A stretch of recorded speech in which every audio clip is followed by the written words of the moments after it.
Assalamualaikum warahmatullahi wabarakatuh. Pada kesempatan kali ini kita akan belajar bersama melanjutkan materi selanjutnya, yaitu tentang hukum lembaga pembiayaan syariah.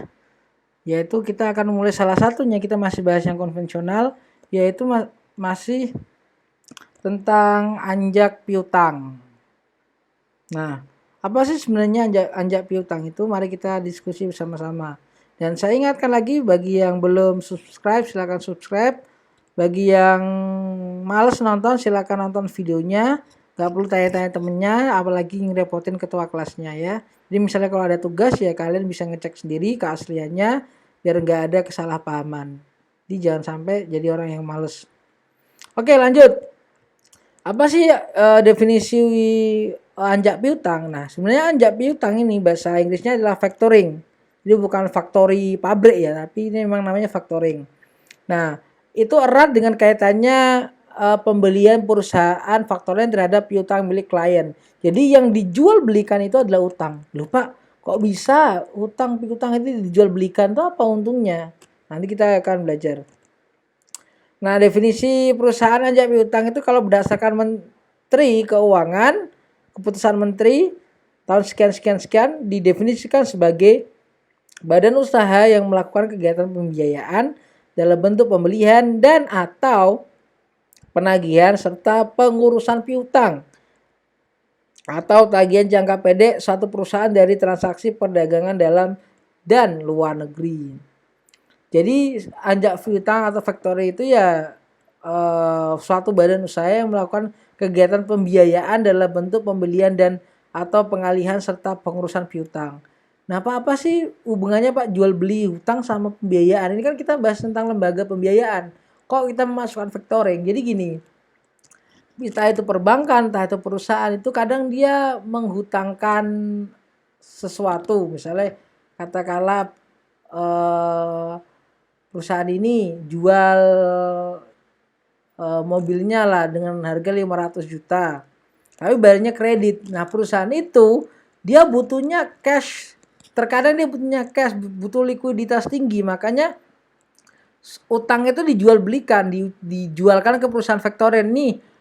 Dia punya utang aku 500 juta dicicil sekian per bulannya. Aku gak mau nunggu, aku butuh dana seger ini. Aku jual ke kamu surat penagihannya. Jadi kamu dia lagi ke dia, tapi kamu ngasih aku uang 80%. Jadi dia sebenarnya rugi secara angka ya, secara nominal ya, tapi secara value, secara segi kebutuhan itu untung. Karena dia bisa dapat uang fresh, bisa untuk muter untuk gaji karyawan, untuk operasional. Ini sama konsep-konsepnya yang pernah kita bahas tentang leasing, modal ventura dan lain sebagainya. Karena di dunia industri, dunia perusahaan itu modal berperan penting gitu. Kalau kita receh-receh ya nggak bisa kayak gitu. Dan ini juga konsepnya juga bisa jadi haram karena kita ambil keuntungan jadi dari uang itu. Nah, nanti akan dijelaskan di syariah seperti apa di pertemuan-pertemuan selanjutnya.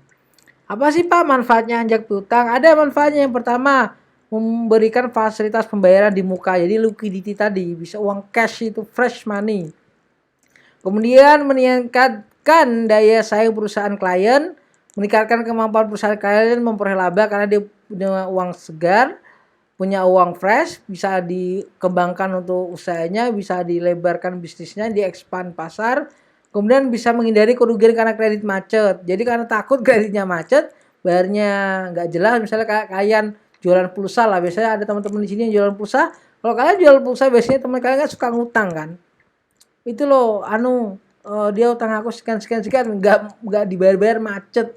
Jadi sampai akhirnya kan dikelasin kan, namanya juga teman kan. Nah, itu yang repot tuh kalau punya teman sukanya datang ke warung, aku nggak bawa uang nih, bayarin dulu aja ya gitu. Gitu aja terus tapi nggak pernah dibayar. Dan kemudian mempercepat proses ekonominya. Nah, pihak-pihak yang terkait apa saja? Yaitu yang pertama faktor. Faktor itu perusahaan anjak piutang, ada klien itu supplier yang menggunakan jasa faktor. Nah, kemudian ada nasabah atau customer. Nah, ini pihak-pihak yang mengadakan transaksi dengan klien tadi. Jadi pihak si klien supplier itu si perusahaannya yang butuh uang cepat. Dia punya uang nih. Misalnya kayak saya, katakanlah si Binara Binara dia punya uang ke aku 300 juta, tapi dia nyicilnya sebulan 10 juta. Aku nggak bisa nunggu lama. Terus aku ada si Sultan, katakanlah si Cabiba punya uang, udah bayarin aku 200 juta aja, kamu nanti nagihin utangku di si Binara, dia ada uangku di sana 300 juta, kamu tarikin per bulan. Nah itu contohnya. Jadi saya sebagai apa namanya klien atau supplier, yang kemudian si Cabiba tadi yang dia punya uang fresh money tadi yang sebagai jasa anjak piutang, kemudian si Binara itu sebagai customer atau nasabah karena dia bertransaksi dengan saya sebagai kliennya si anjak piutang itu. Nah, mekanisme anjak piutang. Jadi anjak piutang itu seperti apa sih mekanismenya? Seperti yang saya jelaskan tadi, bahwasanya ada pihak supplier dan pihak customer. Itu dia ada transaksi secara kredit, jadi bayarnya tuh nggak cash gitu. Nah akhirnya si supplier karena merasa pengen butuh uang, dia menjual piutangnya. Ini nih 300 juta, nanti kamu nagihin ya ke Binara, di sini customer Binara kan. Kemudian Cabiba, oke, dia punya uang kan, dia bayar lagi ke ini. Nah nanti yang nagih utang ke si Binara yaitu si Cabiba tadi, dia penagihan dan membayar, dan nanti si Binara bayar utangnya bukan ke saya lagi, bukan ke supplier, tapi ke perusahaan anjak piutang atau si Cabiba tadi. Nah kalau dari segi bentuknya itu anjak piutang ada dua, ada undisclosed sama disclosed. Ini ada penjelasannya panjang ya, intinya adalah seperti grafik di sini. Jadi kalau undisclosed itu nanti yang bayar nanti ini bisa dibaca sendiri ya, bisa di stop videonya kalau ini, atau bisa ya emang di pause atau di download videonya. Nah jadi intinya adalah seperti ini. Jadi nanti supplier atau saya itu customer itu menjual faktur pelunasan, ini dia pelunasannya terbayar ke saya. Jadi yang penting dari si supplier, saya butuh uang, tapi biasanya itu si perusahaan itu malu kalau dia butuh uang kemudian dijual utangnya. Jadi kan saya misalnya malu kan, masa sih Pak Rizky sampai gak punya uangnya sehingga utang yang cuma 300 juta dari Binara itu dilimpahin ke orang lain. Itu kan karena perusahaan ada yang seperti itu. Akhirnya apa, dia tetap, si perusahaan itu tetap butuh perusahaan anjak piutang, tapi yang nagih itu bukan perusahaan factoring, yang nagih itu si suppliernya. Jadi saya nagih langsung ke Binara, tapi saya butuh uang cashnya dari sini. Jadi sebenarnya utang lah istilahnya, dengan jaminannya ya tadi surat penagihan tadi. Jadi saya ngomongin ke si Cabiba nih, aku butuh uang, ya paling biasanya maksimal 80% dari utang sih untuk ngambil keuntungannya. Terus nanti si Cabiba ngasih uang ke saya, dikasih saya kopi frakturnya, nanti saya bayarnya ke dia, itu ya dapatnya untung dari si customer ini ketika bayar dari ke supplier, nanti dikasih ke perusahaan anak anjak piutang. Ini juga sama, panjang ya, kalian bisa baca sendiri, bisa kalian stop. Intinya, nah kalau yang ini yang nagihkan itu si perusahaan anjak piutang langsung nagihkan si customernya. Katakanlah ini Binara, ini Cabiba, ini saya jual sesuatu lah istilahnya kan, ada bayarnya secara kredit ke saya. Saya ngasih tahu ada kontrak, kita kasih tahu nanti kamu bayarnya bukan ke aku lagi, bayarnya ke perusahaan anjak piutang. Jadi nanti si ini bayar ke aku 80%, maksimal biasanya 80%. Kemudian nagihnya, yang nagihin itu perusahaan anjak piutangnya. Jadi Cabiba yang nagihin. Kalau yang tadi kan yang undisclosed itu kan saya tetap yang nagih, supplier tetap yang nagih. Jadi perusahaan factoring nggak nagih. Kalau yang ini nagih. Intinya itulah. Nah kemudian jasa-jasa anjak piutang itu ada dari segi pembiayaan sama non pembiayaan. Jadi sebenarnya perusahaan factoring itu berkembang nggak cuma dia perusahaan yang butuh modal, tapi juga dia ada sisi investigasi kredit. Dia tugasnya apa? Menganalisis kredit, yaitu lembaga anjak piutang membantu perusahaan untuk menilai calon customer atau debitur. Misalnya di perbankan ada yang butuh pinjam duit ini ya bantu menganalisis. Sebenarnya dia tuh layak nggak sih pinjemnya? Misalnya kalau Binara pinjam uang 100 juta tuh layak nggak sih dengan usaha ternak lelenya dia? Apakah dia bakal macet atau enggak? Dia menganalisis risikonya. atau juga sebagai sales ledger. Sales ledger itu merupakan jasa penata usahaan atau jasa penjualan yang dilakukan klien. Misalnya, dalam jasa ini kadang-kadang meliputi penjualan dalam berbagai valuta asing dalam ekspor factoring, sehingga klien dapat mengikuti perkembangan ekspornya dalam berbagai mata uang asing. Atau sebagai pengawasan kredit, yaitu jasa pengawasan. Jadi tugasnya dia memonitoring penjualan yang dilakukan klien, termasuk pula penetapan prosedur penagihannya dan lain sebagainya. Ada juga yang dia sebagai perlindungan terhadap risiko kredit. Jadi itu sebagai penjamin risikonya. Jadi perusahaan ajak piutang dapat mengusahakan cara-cara untuk mengamankan si kliennya terhadap risiko piutang, khususnya dalam hal ekspor financing. Nah, untuk tujuan ini perusahaan dapat pula memberikan jasa perlindungan terhadap risiko terjadinya fluktuasi kurs valuta asing. Nah, kalau jenis anjak piutang ada yang full service factoring. Jadi dia ngasih full service lah. Pelayanannya yang diberikan itu semua jasa anjak piutang, baik itu pembiayaan maupun jasa non pembiayaan. Jadi ada yang resource factoring. Resource factoring itu bentuk pelayanan yang diberikannya meliputi hampir semua jasa-jasa anjak piutang kecuali proteksi terhadap risiko, tidak dibayarkan tagihan. Jadi misalnya ada risiko nanti si binara nggak bayar, itu nggak ditanggung oleh perusahaan factoring. Ada block factoring, itu anjak piutang di sini klien hanya memerlukan jasa pembiayaan dan pemberitahuan jatuh tempo pada nasabah.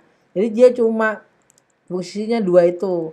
Ada namanya maturity factoring, pembiayaan tidak dibutuhkan, malah yang dibutuhkan klien malah jaminan perlindungan kredit yang meliputi pengurusan penuh atas penjualan, penagihan dari pelanggan, dan proteksi atas piutang. Ada yang agensi factoring, itu fokusnya itu penyerahkan keseluruhan penjualan atau piutang klien kepada perusahaan factoring atas dasar notifikasi. Nah, jadi penyerahan piutang kepada perusahaan ajak piutang dengan sepengetahuan pihak debitur atau customer. Kalau ini mungkin saya agak cepat tapi nggak apa-apa lah, kan ini kan video, jadi kalian bisa pause-pause kalau nggak paham, diulang-ulang aja, bisa dibaca sendiri juga sebenarnya.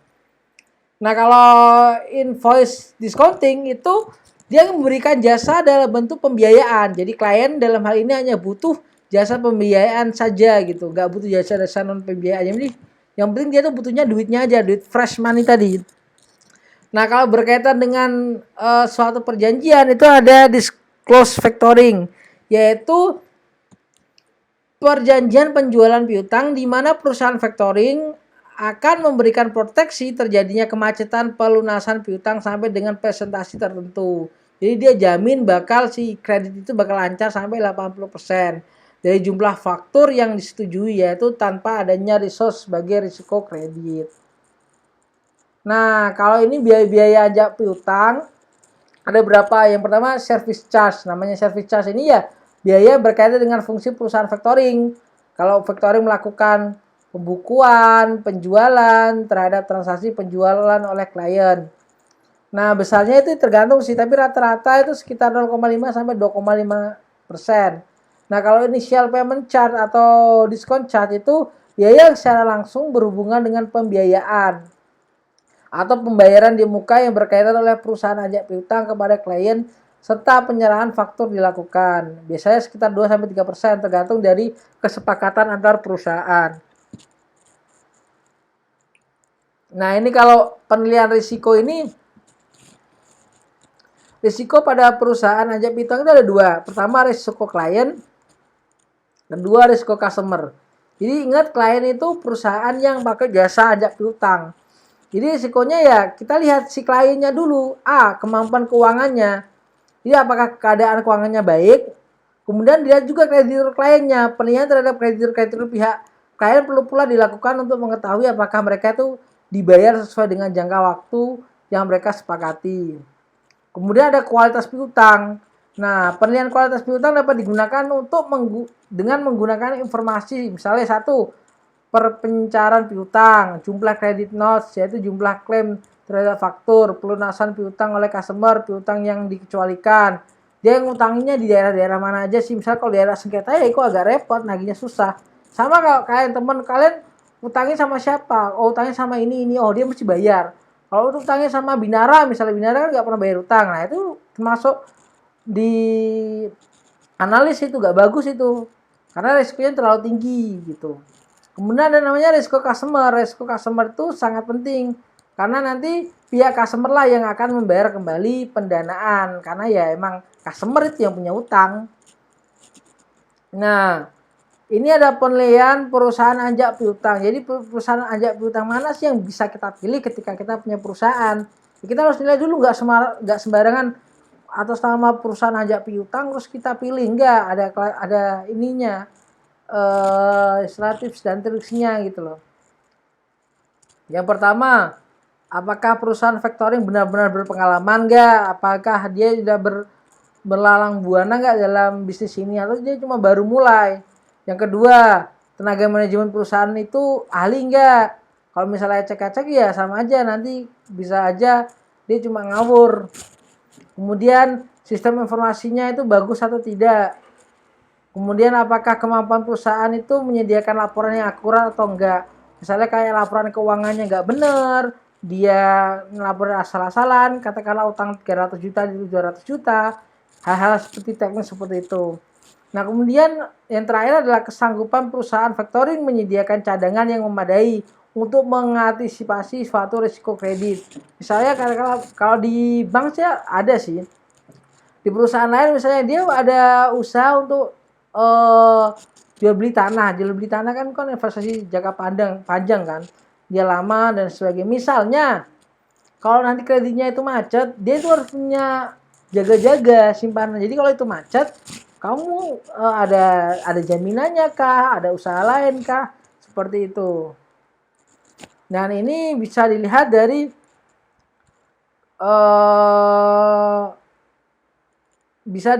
kualitas dari si perusahaan anjak piutang itu sendiri.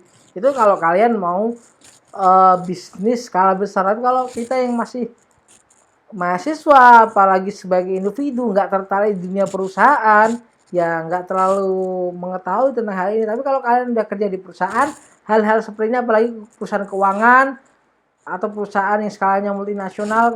Kemarin teman saya tuh lulus langsung kerja di perusahaan Taiwan. Jadi dia tuh ekspor impor barang-barang Indonesia ke Taiwan. Kenapa kok banyak sekali impor barang Indonesia ke Taiwan? Karena banyak TKI di sana. Dan mereka orang TKI di sana itu nyamannya masakan Indonesia kayak bon cabe, Indomie. Kalau orang luar negeri itu mesti Indomie itu kayak hal yang wajib. Ya itulah yang menyatukan kita itu sebenarnya Indomie. Kalau kalian lihat mahasiswa yang di luar negeri. Jadi Indomie itu yang mengingatkan kita akan cita rasa Indonesia. Nah, barang pokok semacam terasi. Bahkan ketika saya di Taiwan itu pete itu diimpor dari Gresik gitu. Jadi ada pete, kemudian ada jengkol itu dari Gresik, made in Gresik gitu. Karena memang mereka ada ininya, ada demand-nya, ada permintaannya. Jadi ada permintaannya maka impor itu dibutuhkan. Nah, itu perusahaan multinasional itu bermain. Nah, di situ kalau kalian itu gajinya juga lumayan itu. Nah, itu sedikit kisah tentang perusahaan-perusahaan. Jadi kalau memang kalian kerja di perusahaan ya nanti sedikit banyak ini berguna ketika kalian ke perusahaan gede yang basicnya membutuhkan modal di keuangan. Tapi kalau kalian cuma onlinean, insya Allah nggak terlalu perlu lah tentang ilmu-ilmu ini. Sekedar informasi saja. Ya, jadi itu dari saya, ternyata tidak ada tugas. Assalamualaikum warahmatullahi wabarakatuh.